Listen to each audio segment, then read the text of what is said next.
యాదాద్రి భువనగిరి జిల్లా మూసీకి వరద ఉధృతి పెరిగింది.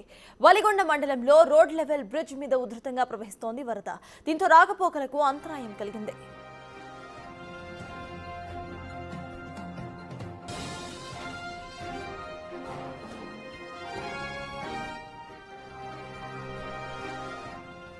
యాదాద్రి భువనగిరి జిల్లా మూసీకి వరద ఉధృతి పెరిగింది. వలిగొండ మండలంలో రోడ్ లెవెల్ బ్రిడ్జ్ మీద ఉధృతంగా వరద ప్రవహిస్తోంది. దీంతో రాకపోకలు అంతరాయం ఏర్పడింది.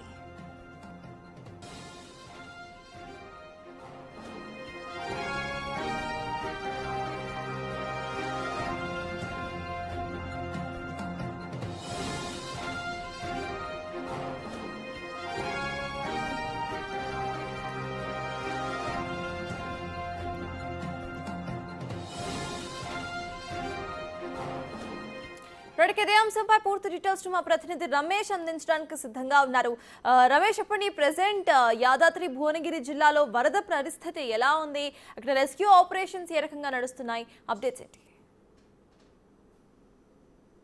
రైట్, మొత్తం మనం చూడొచ్చు. ప్రస్తుతం యాదాద్రి భువనగిరి జిల్లా సంగెం వద్ద ఉన్నాం. సంగెం వద్ద చూసినట్లయితే మూసి ఉప్పొంగుతున్నటువంటి పరిస్థితి అయితే కనిపిస్తుంది చెప్పవచ్చు. గత 2 రోజుల నుంచి కూడా ఆ మూసి వరద ఉధృతితో కూడా మొత్తం రాకపోకలు కూడా నిలిచిపోయినటువంటి పరిస్థితి కనిపిస్తుంది. మనం ఒకసారి విజువల్స్ లో కూడా చూడొచ్చు. మొత్తం ఇక్కడైతే వరద ఉధృతి కొనసాగుతుందో భాగ్యనగర్ నుంచి పెద్ద ఎత్తున కూడా మూసి వరద ప్రవాహం కొనసాగుతుండటంతో ఇక్కడ సంగెం వద్ద ఇటు చౌటుప్పల్ టు భువనగిరి వెళ్లే రాకపోకలు పూర్తిగా నిలిచిపోయినటువంటి పరిస్థితి కనిపిస్తుంది. పోలీసులు కూడా బారికేడ్లను ఏర్పాటు చేసి ఎవరిని కూడా అనుమతించినటువంటి పరిస్థితి కనిపిస్తుంది. వరుసగా కురుస్తున్నటువంటి వర్షాలతో మూసి వరద ఉధృతితో మొత్తం మూసి ఇప్పటికే 9 గేట్లు తెరుచుకున్నటువంటి పరిస్థితి కనిపిస్తుంది. 9 గేట్లు తెరిచి దిగువకు నీటిని విడుదల చేయడం జరిగింది. లోతట్టు ప్రాంత ప్రజలను కూడా అప్రమత్తం చేయడం జరిగింది. మూసి మనం గతంలో చూడడం జరిగింది. సీఎం రేవంత్ రెడ్డి స్వయంగా మూసి ప్రక్షాళనకు అప్పుడు పుట్టినరోజు నాడు ఇక్కడికే రావడం జరిగింది. మనకు కనిపిస్తున్నటువంటి ఆ శివలింగం ఆ కత్వ వద్ద కూడా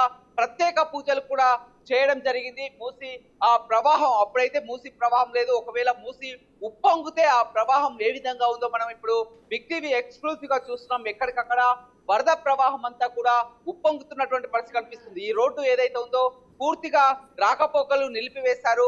ఇది సంగం నుంచి ఇప్పుడు చౌటుప్పల్ అటువైపు చౌటుప్పల్ నుంచి భువనగిరి వెళ్లే రహదారి అని చెప్పవచ్చు. పూర్తిగా రాకపోకలు స్తంభించాయి. కాస్త వరద ఉధృతి తగ్గుముఖం పట్టినటువంటి పరిస్థితి కనిపించింది. నిన్న మొత్తం కూడా ఈ బ్రిడ్జి దాటుకొని బ్రిడ్జి పై నుంచి కూడా పెద్ద స్లోగా వచ్చినటువంటి పరిస్థితి అయితే కనిపించిందని చెప్పవచ్చు. ఇంకా 2 రోజుల పాటు వర్షాలు కూడా ఉన్నాయని వాతావరణ శాఖ చెప్పడంతో కూడా అధికారులు అప్రమత్తం కావడం జరిగింది. పూర్తిగా రాకపోకల్ని నిలిపివేయడం జరిగింది. మనం చూస్తున్నాం నిన్నటి నుంచి కూడా ఏదైతే చూస్తున్నటువంటి ఆ విజువల్స్ లో కూడా చూస్తున్నాం. బారికేడ్లను ఏర్పాటు చేసి అక్కడే ఇక్కడ ఎవరు రాకముందే కూడా పూర్తిగా రాకపోకలు నిలిపివేస్తున్నట్లు కూడా చెప్పినటువంటి పరిస్థితి అయితే కనిపిస్తుందని చెప్పవచ్చు. వరద ప్రవాహం మూసి వరద ఉప్పొంగుతున్నటువంటి దృశ్యాలను కూడా చూస్తున్నాం. మొత్తం కూడా హైదరాబాద్ నుంచి అంతా కలిసి ఒకే చోట మొదటగా కలిసేది తర్వాత ఇక్కడనే చెప్పవచ్చు. మొత్తం ఒక సునామీ లాగా కూడా వరద ఉప్పొంగుతున్నటువంటి స్థితి కనిపించింది.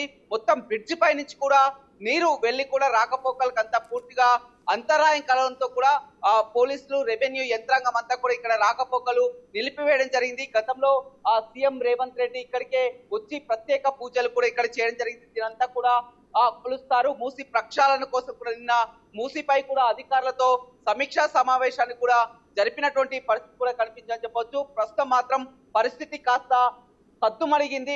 వరద ప్రవాహం తగ్గడంతో కూడా కాస్త నీరు తగ్గుముఖం పట్టినప్పటికీ కూడా ఇప్పుడు మాత్రం ఇంకా రాకపోకలు నిలిచిపోయినటువంటి పరిస్థితి అయితే కనిపించిందని చెప్పవచ్చు. చేపల వేటకు వెళ్లేవారు అదేవిధంగా కొంతమంది కూడా ఉత్సాహకులు ఇక్కడికి వచ్చి మొత్తం ప్రమాదాల బారిన పడతారు కాబట్టి ఎవరిని కూడా ఇక్కడికి రాకుండా అడ్డుకుంటున్నటువంటి పరిస్థితి అయితే కనిపిస్తుందని చెప్పవచ్చు.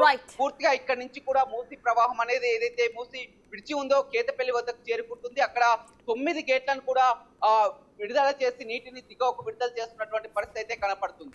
Right, thank you Ramesh.